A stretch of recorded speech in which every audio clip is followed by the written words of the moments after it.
A billionaire widow invited her gardener as a joke to mock him, but when he arrived, everyone was left in shock. "You're joking, right? Inviting the gardener to my charity gala?" Vivian's voice cut through the veranda air like a sharp blade. She adjusted the diamond necklace on her neck, an anniversary gift from her late husband worth more than most houses in town, and let out a laugh that made her two friends laugh along. "I'm serious," Vivian continued, pointing with her champagne glass at the black man trimming the bushes on the other side of the garden. "Imagine him among my guests. All those executives, celebrities, politicians, and the gardener standing in the corner holding a glass like he's never seen crystal in his life." On the other side of the immaculate lawn of the mansion in Greenwich, Connecticut, Nathan continued his work in silence. At 52 years old, he had steady hands, a straight back, and a gaze that seemed to see beyond things. He had worked for Vivian for almost 2 years, since she became widowed from oil magnate Richard Ashworth. Patricia crossed her legs and took a long sip of champagne. "You're cruel, Vivian. But I love it." "Cruel?" Vivian pretended to be offended, placing her hand on her chest. "I'm being generous. He would never set foot in an event like this in his life. I'm giving him a unique experience. Consider it charity." The three laughed loudly. The sound echoed through the garden, reaching where Nathan worked. Monica, the third friend, leaned forward with eyes gleaming with malice. "What if he refuses?" "People like him don't refuse anything," Vivian replied with contempt. "They need the money. They need the job. I'll tell him it's a special invitation, an honor. He'll accept, and we'll have fun all night watching him lost among real people." Patricia pointed discreetly at Nathan. "Look at how he works. Bent over all day. He's probably never worn a suit in his life." "If he even owns one," Monica added. Vivian smiled. "I bet he'll show up in those same khaki pants he wears every day. Maybe a slightly less wrinkled shirt. It'll be hilarious." What none of them realized was that Nathan could hear every word. The wind carried their voices directly to where he worked. Every laugh. Every insult. Every word of contempt. His hands continued pruning the roses without trembling. His face didn't change. He showed no anger, no hurt. But something in his eyes ignited, not humiliation. Something deeper. Something the women on the veranda would never recognize because they had never seen true strength up close. Nathan cut a dry branch with surgical precision. He had heard things like this before. Many times. In another time, in another life. Words that tried to diminish him. Looks that tried to erase him. But he was still standing. He always stayed standing. Later that afternoon, when the sun began to set and painted the sky orange over the gardens, Vivian descended the veranda steps and walked toward Nathan. Her heels sank slightly into the grass. She hated that, but she wanted to see his reaction up close. Nathan stood up slowly, wiping his hands on his work pants. Even dirty with soil, there was something about him that didn't match the job. His posture was too straight. His gaze, too direct. Vivian had never noticed this before. "Nathan," she said, forcing a smile that didn't reach her eyes.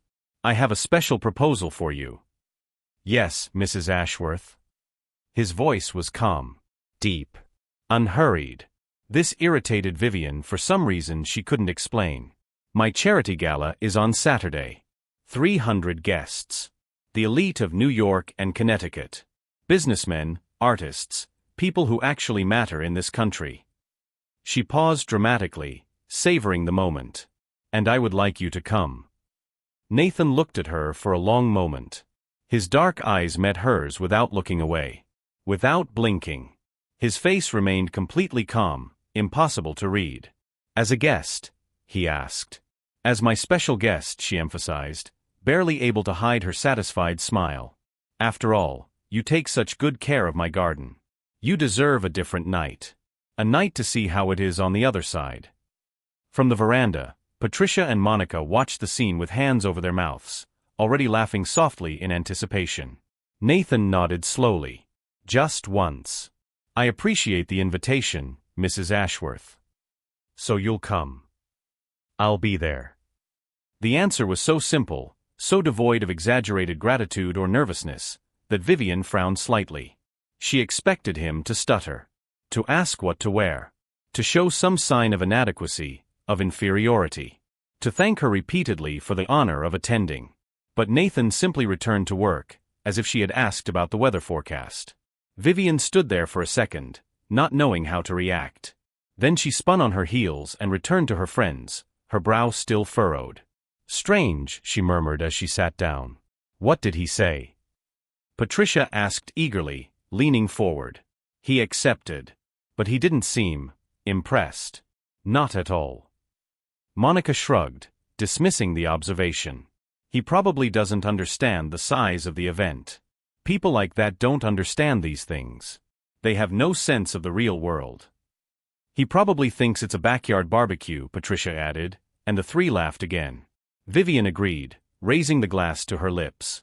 But something bothered her. A small feeling, like a pebble in her shoe. Maybe it was the way Nathan looked at her. Not how an employee looks at a boss. Not with submission or gratitude. More like someone who keeps a secret too big to be revealed before the right time.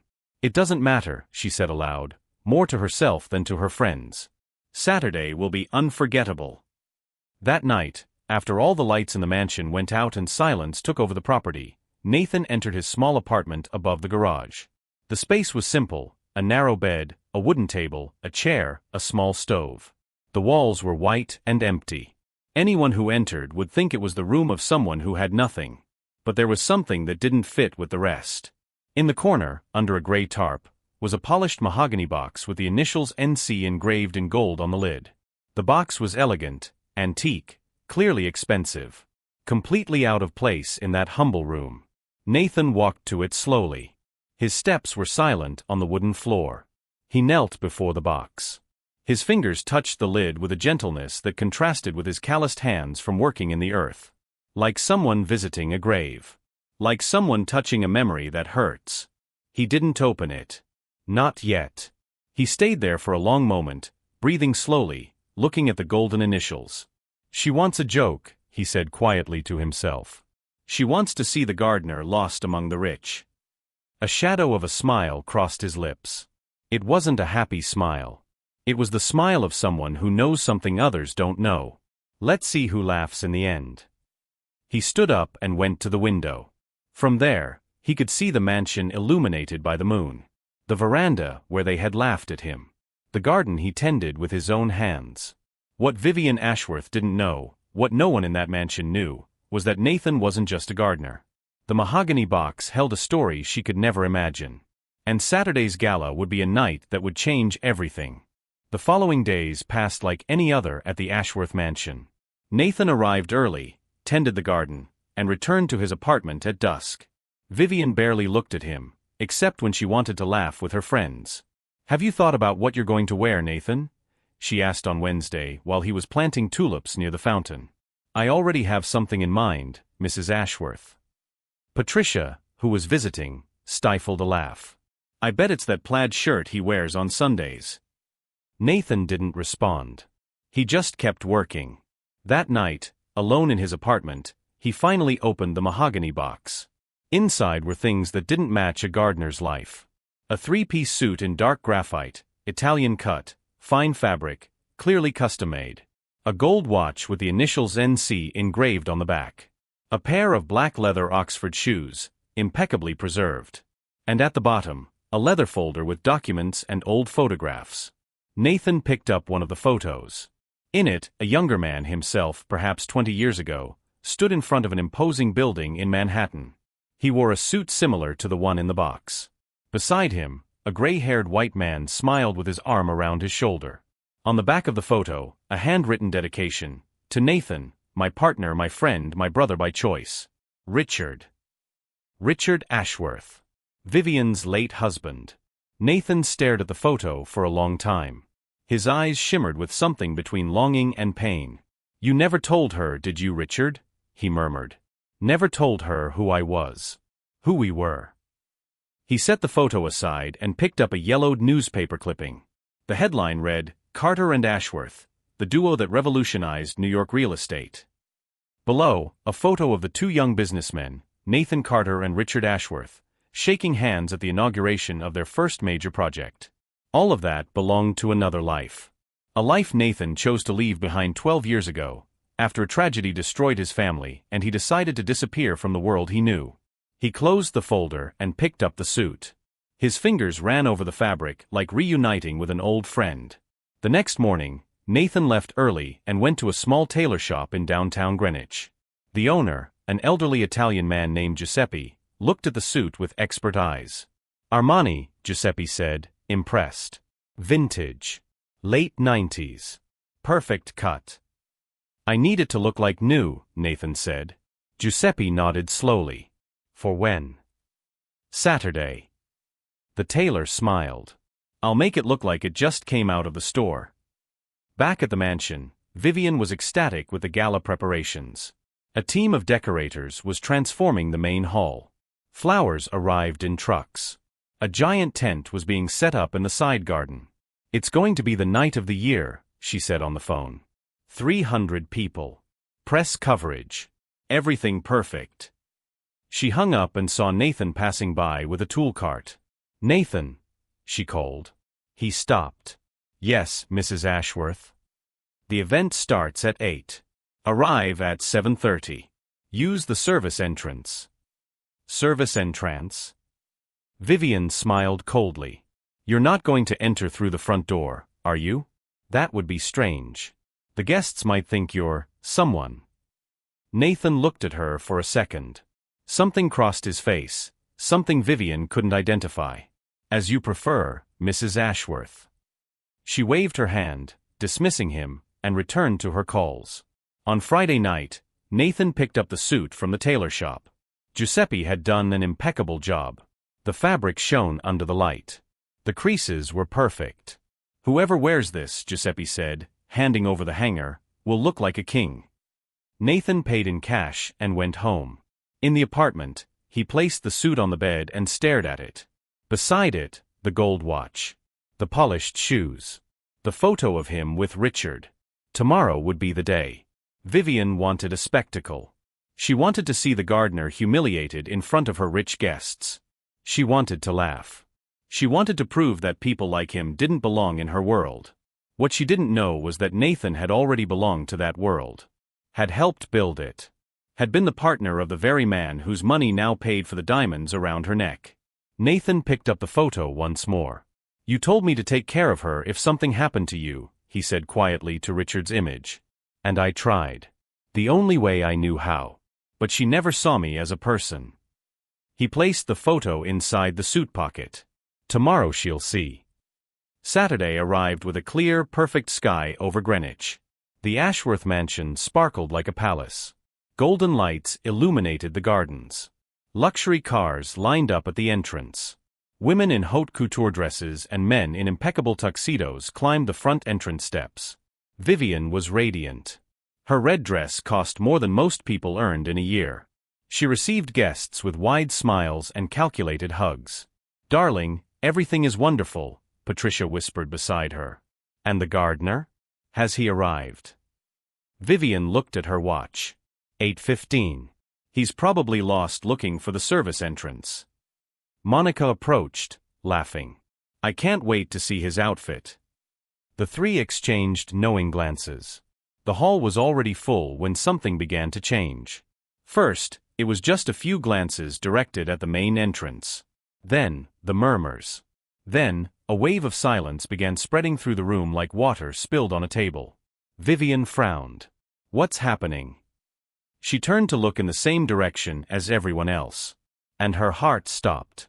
At the main entrance, not the service entrance, but the front door where only VIP guests entered, stood Nathan. But it wasn't the Nathan she knew. The man walking through the hall wore a graphite Italian-cut suit that seemed to have been sewn onto his body. The white shirt was impeccable. The tie, perfectly aligned. On his wrist, a gold watch gleamed discreetly. The Oxford shoes reflected the chandelier lights. He walked slowly. Not with the hunched posture of someone who works in the dirt, but with a straight spine, open shoulders, chin slightly raised. Like someone who had entered halls like this 1,000 times before. "Who is that man?" someone asked beside Vivian. She couldn't answer. Her mouth was dry. Nathan crossed the hall with a calm that contrasted with the buzz around him. People stepped aside to clear a path. Some smiled at him.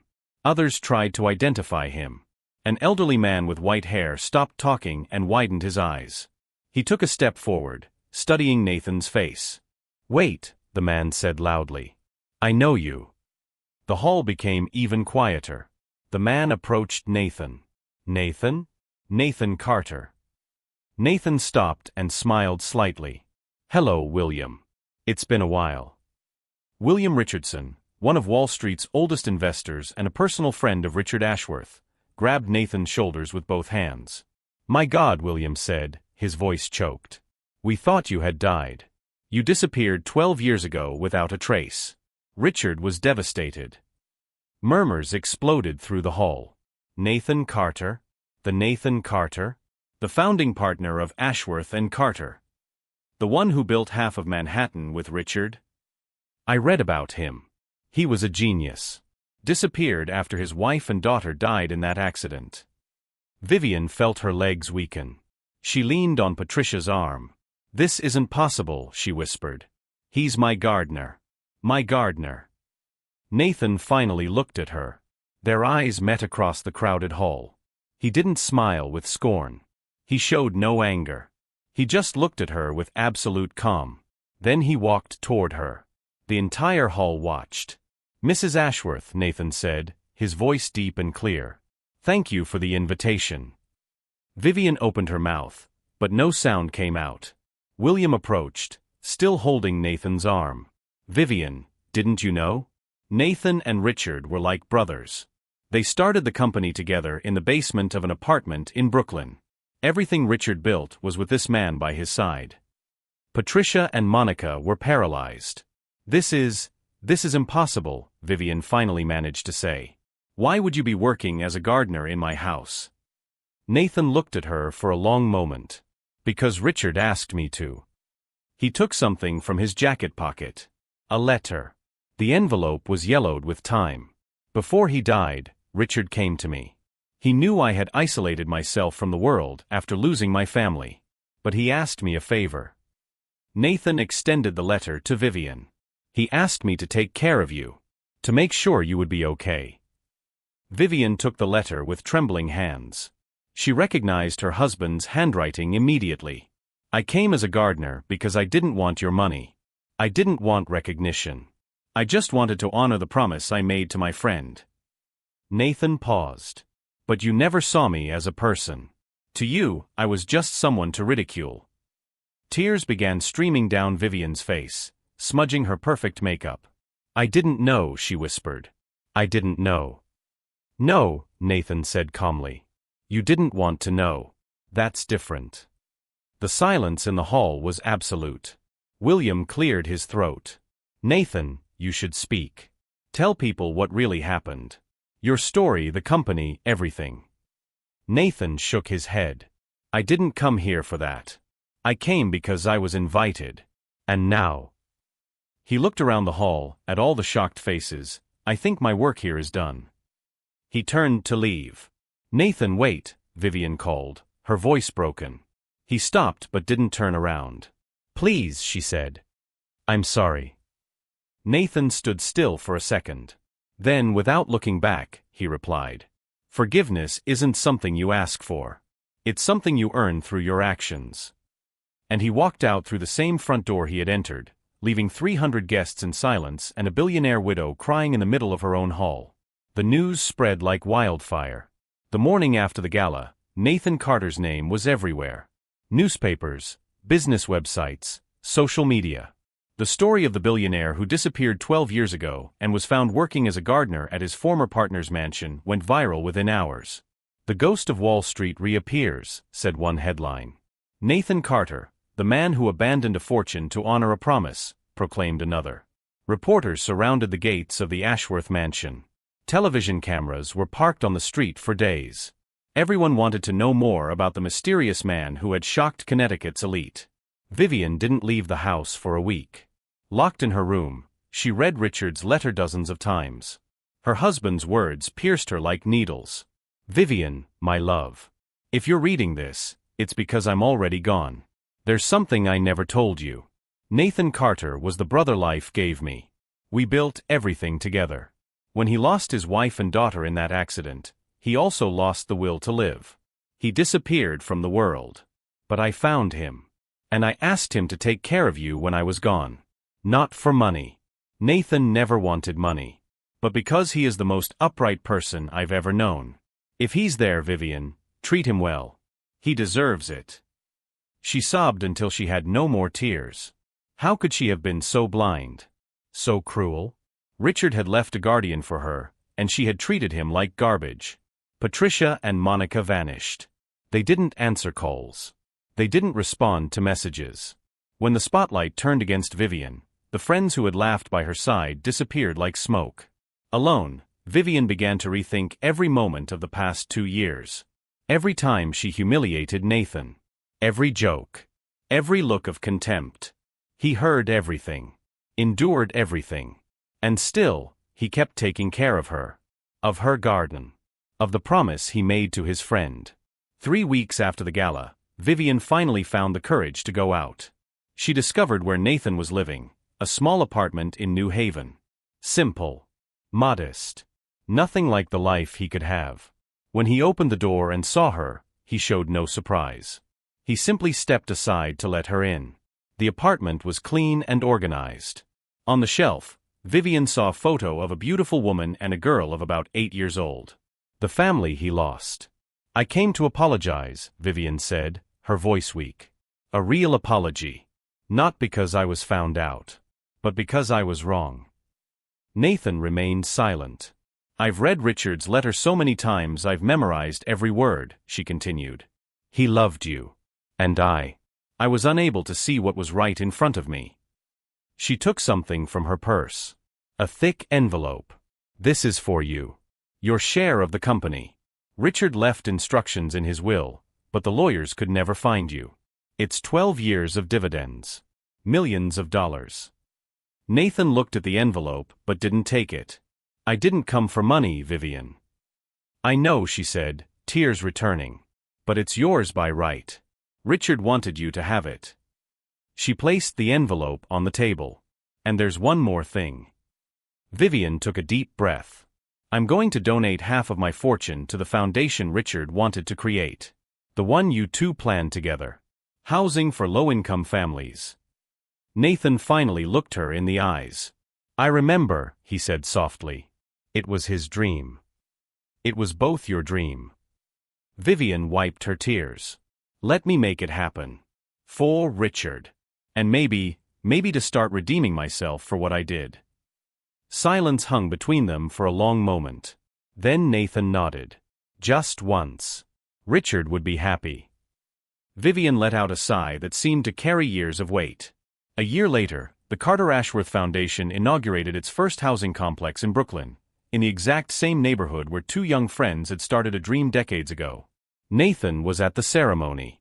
This time, not as a gardener. Not as a ghost. But as the man he had always been. Vivian was there too. Different. Quieter. More humble. Working as a volunteer at the foundation she helped create. When they met among the crowd, she extended her hand. Thank you, she said simply. For not giving up on me. Even when I deserved it. Nathan shook her hand. Richard believed in you. I just waited for you to find the person he saw. Vivian smiled, her first genuine smile in a long time. That night, Nathan returned to his apartment in New Haven. Still simple. Still modest. He could buy a mansion bigger than Vivian's now, but he didn't want to. He sat in the chair by the window and looked at the photo of his wife and daughter. I kept my promise, he said softly. To Richard. And to you too. I kept being who you always knew I was. Outside, the city glowed. A new life was beginning. Not with anger. Not with revenge. But with the peace of someone who knows that true victory isn't destroying those who hurt you, it's remaining whole despite everything. Vivian wanted a joke. She wanted to see the gardener lost among the rich. She wanted to laugh. But life has a strange way of turning the tables. The man she called people like him was the reason for all the fortune she flaunted.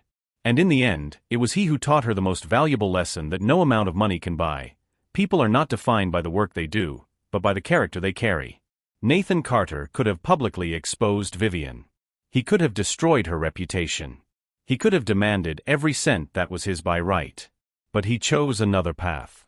Because the most powerful revenge isn't making someone else suffer, it's becoming someone they could never have imagined. If this story touched your heart, subscribe to the channel and leave a comment. Have you ever been underestimated by someone who found out too late who you really were? Remember, the people who look down on you today may be the same ones who'll need to look up tomorrow. The difference is that you'll have chosen who you want to be.